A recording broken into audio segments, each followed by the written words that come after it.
I want to have a look at our friction worksheet that we had for homework last night, specifically questions 3 through 7 on that worksheet. Number 3 says, a 100 kilogram object moving at 20 meters per second comes to a stop over a distance of 40 meters. We want to know what the coefficient of dynamic, or the other word for that is kinetic friction. And the word that I sometimes apply to it is sliding friction. Something sliding, it experiences kinetic friction. What's the coefficient of dynamic friction between the object and the ground? So what's going on here? Well, we got one force acting to cause it to slow down. It's friction. If we can find the value of that force, then we can find the coefficient of friction. Let's write down some givens here. M is equal to 100 kilograms. VI is equal to 20 meters per second. And since it comes to a stop, we're going to say VF is equal to 0 meters per second. Displacement is 40 meters. And we want to find the coefficient of kinetic friction. Again, I want to find the coefficient of kinetic friction.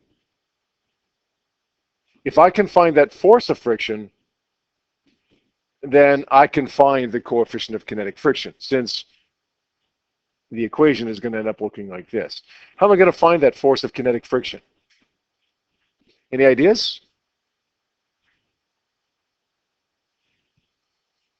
Any ideas? I can't say mu times Fn, right? Because I don't know what mu is. It's kind of circular if you try to use mu times Fn. William, what do you suggest there? Good. Since there is only one force acting, that force provides us with the net force. And the net force is always going to be F is equal to M times A. So we're going to say here it's 100 kilograms times the acceleration. Oh, we don't know the acceleration. So what are we going to do here now to find the acceleration? Fraser? Good. Let's try one of the acceleration equations. Maybe VF squared is equal to VI squared plus 2AD. That seems to work. Rearrange that to solve for A. VF squared minus VI squared over 2 times D equals A. So we're going to say it's what? 0 squared minus 20 squared over 2 times 40. Negative 400 over 80 gives me, I believe, negative 5. Is that right? Is that right? Let's plug that into the acceleration here, negative 5 meters per second squared. We get a force, a net force of negative 500 newtons. Now, when I plug that in here, I'm going to plug it in as a positive value. How come? Force of friction is a negative value. It slows us down, right? Gives us a negative acceleration, a deceleration. So why do I plug it into the friction equation as a positive force? Yeah.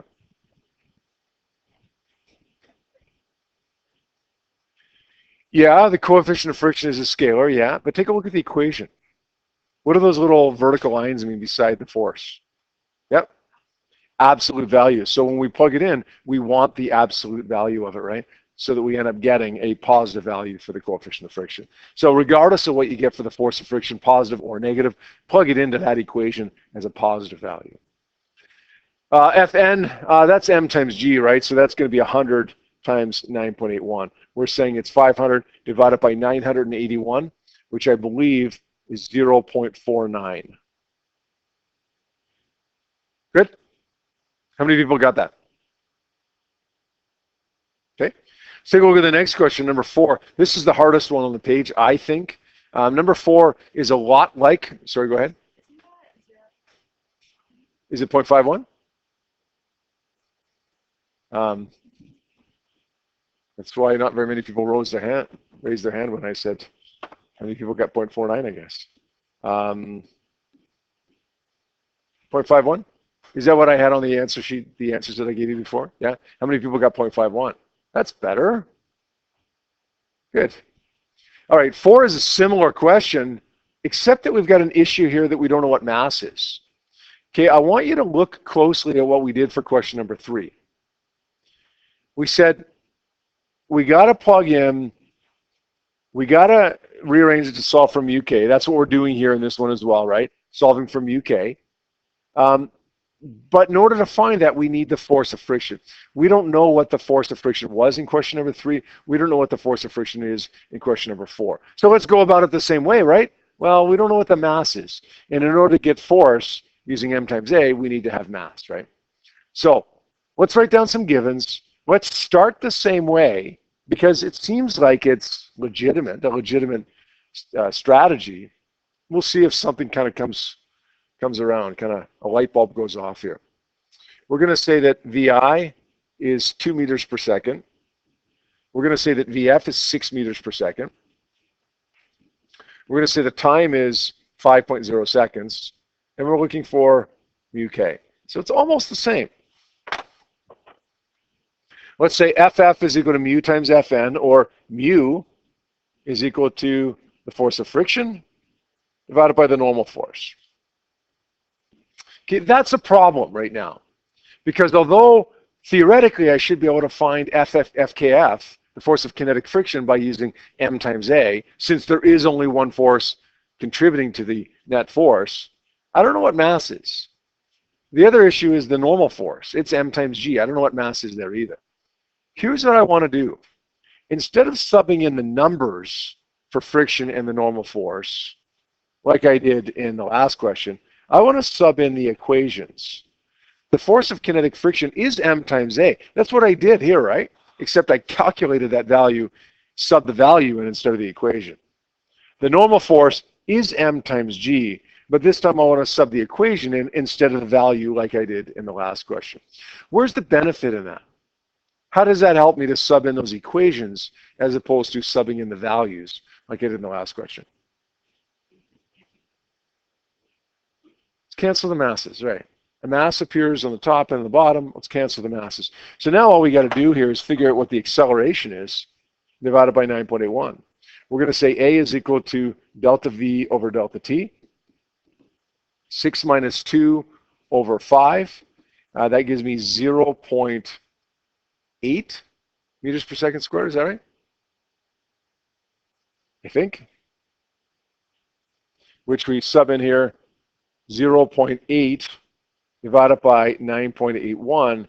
And I think I end up getting like, I don't know, like 1 or another mistake. Sorry? 6 minus 2. 6 minus 2? Oh, okay. Okay, well, that's not my fault that it's covered up. Wait a second. I covered it up, I guess. Okay, so we're going to say, shouldn't somebody have said something back here? Man, you people. You guys were just waiting for me to make a mistake. That's what you do. It's like you're sabotaging me. It's like you want me to make a mistake. Okay, so just so you can laugh at me later on when I've done it. All right, so we're going to say 6 minus 12, which is negative 6 divided by 5, which is negative 1.2, which I should have caught, right? Because if the puck is slowing down, it's got to be a negative acceleration, right? Negative 1.2 divided by 0.8, 9.81, I mean. We're going to actually make it 1.2, the positive value, because we want the magnitude of the force of kinetic friction. 1.2 divided by 9.81 is going to be somewhere in the range of 0.1 something, 0.15, I don't know, 0.13.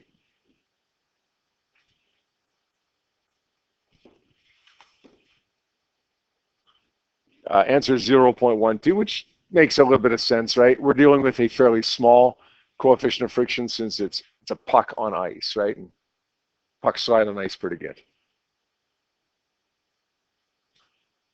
Okay, 5. A 100 kilogram object is at rest on a horizontal surface. The coefficient of static friction is 0.6. Dynamic or kinetic friction is 0.45. That makes sense, right? Static friction coefficient is always bigger than the kinetic friction, which means that it's harder to get something moving than it is to keep it moving. Yeah. We have a force of 400 newtons applied for 5 seconds. That doesn't matter. Doesn't matter how long you apply the force. We have a force of 400 newtons applied. What's going to be the force of friction acting on the object? Well, we have to know what kind of friction we have here. We have to know whether the object is moving or not so that we know whether it's static friction or kinetic friction. The way we determine whether this object is moving or not is to calculate the maximum possible force of static friction. So let's do that. FSF max. When we calculate this value, it doesn't mean that's what friction is. It means that's the biggest possible value. Okay, it's mu times the normal force. So it's going to be 0.60, the coefficient of static friction, times 100 times 9.81. And I think when we do that math, it works out to be 588.6. 588.6 newtons. All right, is that my answer? No, it's a necessary step in getting my answer, but it's not the answer. If the maximum force of static friction is 588 and I push with 400, does it move? No. This pain in the butt force of static friction pushes back only as hard as it needs to push, though, in order to keep it from moving, to keep it in static equilibrium. I push with 400, it pushes with 400. The force of static friction there would be 400 newtons. Now I push with 650. What's the force of friction this time? Well, we know that it moves this time. It's not static friction, it's going to be kinetic friction because I exceeded 588.6. So let's calculate the force of kinetic friction.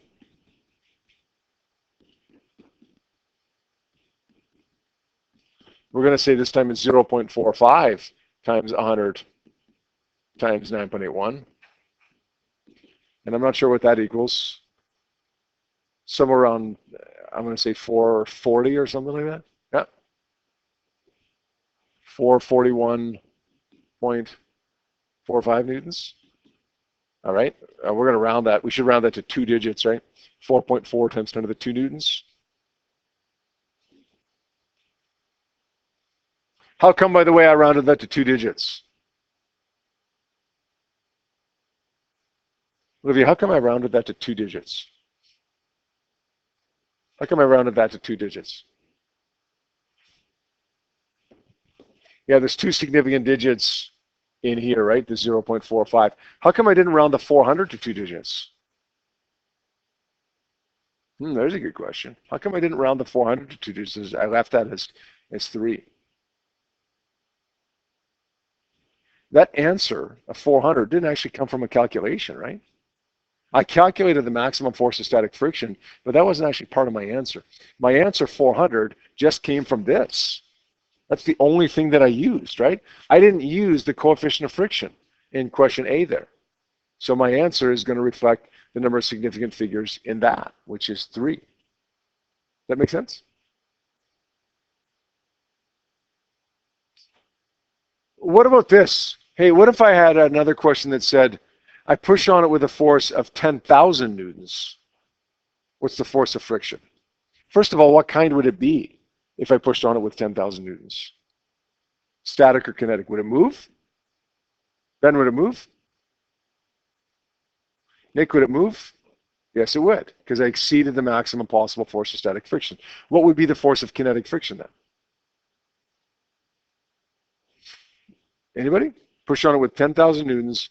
I exceeded the maximum force of 588.6. It's kinetic friction. Force of kinetic friction would be 4.4 times 10 to the 2, right? Doesn't matter how hard I push now, as long as I push harder than the max force of static friction, it's going to be 4.4 times 10 to the 2. I could give you like A, B, C, D, E, F, G, H, I, J, K, L, M, N, O, P, all those things. If those forces in all of the questions about A were all above the maximum force of static friction, the answer would be the same for all of them, 4.4 times 10 to the 2. How much force is required for the object to start moving?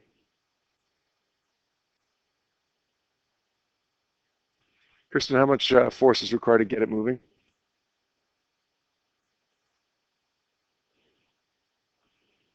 No, not over 400. Yep. Fraser? Over 588.6, right? We have to overcome the max force of static friction. This time we'd actually round that to 5.9 times 10 to the 2.